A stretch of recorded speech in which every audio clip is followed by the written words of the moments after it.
Okay, so let's see how Hazcalc works.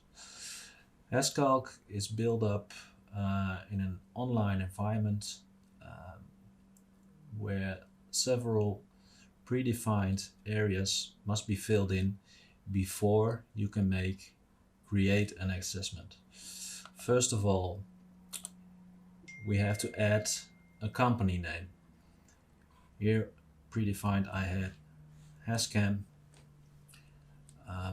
added it to the system. Required is the name, and preferable is an address or a contact person. So you can add this information to Hazcalc. After that done, you have to create an area. So an assessment can be made in a production room, for example, but can also be done in another room, production room 2. You have to specify the height, you have to specify the length and the width, and then you have to specify what kind of ventilation there is, mechanical or natural and mechanical.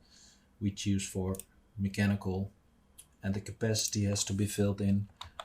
It's rather high, 15,000 cubic meters per hour.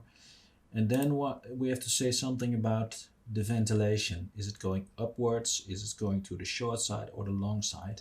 This is quite much more easier to understand with some explanation. So when you click on the information button, you see what we mean with sidewards long, sidewards short side, or upwards ventilation. So when the ducting is up here where the flow goes through and the flow in comes in on ground level, then we have an upwards ventilation flow. This is a sidewards ventilation flow. For example, air comes in here, goes in out on the top side here, and we have a short, sidewards short, or a sidewards long ventilation flow. So here we have to choose one, and we say, okay, it's going up, and then you see that the air velocity through the area is calculated by the cross-section space of that area. That's automatically done, but it's based on what you choose here. But we go for upwards. So create area. This is it. Then the area is created. Then we have to say something about the substances.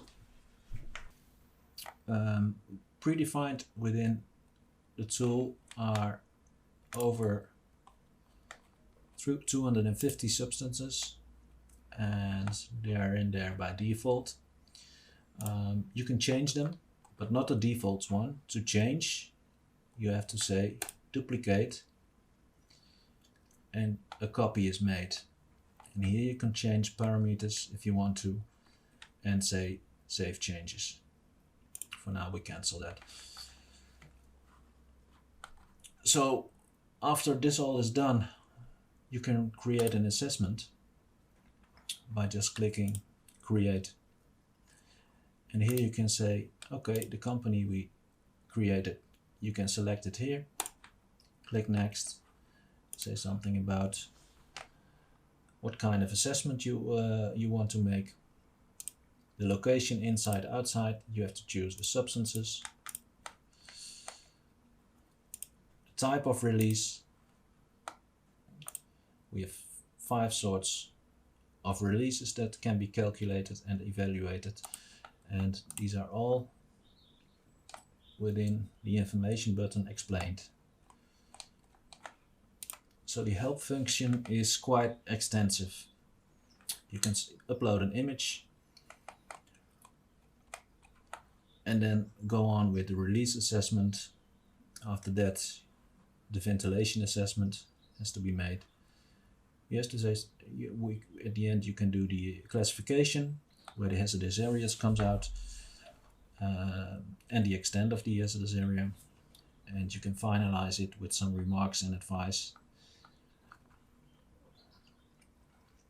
So these are the steps to be followed throughout the system for creating an hazardous area classification.